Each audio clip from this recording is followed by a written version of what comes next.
Kvinder vil tale, men mænd vil flygte. Mangel på kommunikation er et af hovedproblemerne, der kan påvirke romantiske forhold. Det er ikke noget nyt. Men her vil vi gennemgå en normal situation, der nok vil virke genkendeligt for dig. Kvinder vil tale, men mænd vil undgå problemet.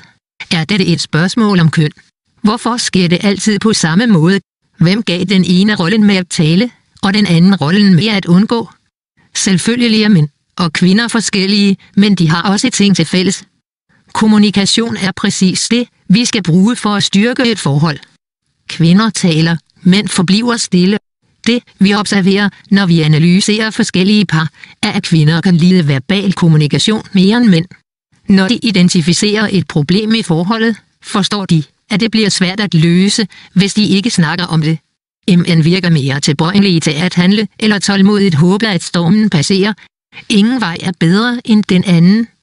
Det er helt enkelt to forskellige måder at være på, og vi burde være forstående overfor det. Det kræver mere energi for mænd at sige, hvordan de er det, dele deres problemer og endda at dele gode nyheder. Mange tror, at tale er synonym med at sætte dem selv i risikozonen. Det er et område, de føler sig specielt udladte i, og de er bange for at lave fejl. Kvinder, på den anden side, føler sig sikre i at deltage i en samtale omkring følelser. De føler det, som om det er startpunktet for næsten alt. De bruger ord til at fortælle historier, men også til at gøre krav og udtrykke deres følelser. Tal for at udtrykke dine følelser. Distancer dig selv for at tænke. Her er et simpelt eksempel. Kæresterne Janus og Ida. Begge arbejder væk fra hjemmet. På begge deres kontorer går tingene ikke så godt. De skal begge vente i forfærdelig trafik i midten af byen. De skændes med deres chefer og tænker på, hvor lidt penge de tjener. Når de kommer hjem, sætter Janus sig i sofaen for at distrahere ham selv med en fodboldkamp. Men Ida vil tale om det, der skete den dag. Den ene går efter den interne håndtering af hans problemer, mens den anden går efter delt håndtering af de samme problemer, som John Gray siger i hans bog Mænd er fra Mars, kvinder er fra Venus, er den største forskel mellem kønnene. Når mænd har et problem, så bliver de indadvendte og koncentrerer sig om andre ting. Man kunne sige, at de gemmer sig i deres egen lille grotte og isolerer dem selv fra den ydre verden. Det er meget svært for dem at spørge om råd eller uddele opgaver til andre. Kvinder, på den anden side, bliver emotionelle. Dette kan være overvældende for mænd. Måden kvinder letter deres frygt og bekymring på er ved at tale og lukke alt ud. Det er ikke altid med et formål om at finde eller lytte til løsninger eller muligheder. Alle håndterer deres problemer på forskellige måder. Måske er det, fordi mænd føler, at de skal opretholde deres ære, mens kvinder har lov til at græde og vise deres følelser. Mænd og kvinder har brug for at forstå hinanden.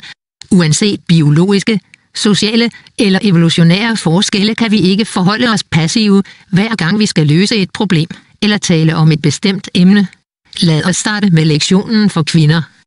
Det er vigtigt at forstå, hvorfor din partner gemmer sig i hans grotte og føler sig sikker i den, til det punkt, hvor han ikke vil forlade den. Dette intime og uslåelige rum, hvor ingen kan komme ind, tillader ham at reflektere og tage beslutninger, når stormen er passeret. Hvis du står ved dørtærsklen og vil ind på hans territorie, vil det være svært for ham at lukke dig ind, selv hvis du beder om lov. Det er bedre at vente på, at han beslutter sig for at komme ud. Det gode er, at imens kan I begge komme til ro og finde en mere effektiv løsning. Og nu til mandens lektion. Når din partner begynder at spørge dig om, hvad der skete, og prøver at få dig til at blive henne i stedet for at lade dig flygte, så prøv at konfrontere situationen. Kvinder har brug for at udtrykke dem selv med ord, handlinger og endda tårer og glæde for at demonstrere, hvordan de har det. De har også brug for at føle sig støttet af deres partner og føle, at han lytter til dem. Den gyldne mellemvej. Hvordan kan vi finde en balance mellem disse to attityder? Dette er hjertet af sagen, som man siger. Hvad hvis han gemte sig i hans tænkegrotte på vejen hjem i bussen, mens hun talte med en ven for at lukke alle detaljerne ud om, hvad der skete? På denne måde vil begge deres opførsel være meget mere afslappet, når de kommer hjem. Dette ville være en god måde at mødes i midten på. Mødes mellem det, hver part har en tendens til at gøre i en konflikt. Den ene kan ikke tvinge den anden til at tale eller være stille. Men hvis de viser, at de gør en indsats for at undgå at forstørre tomrummet mellem dem, kan de måske finde en mellemvej.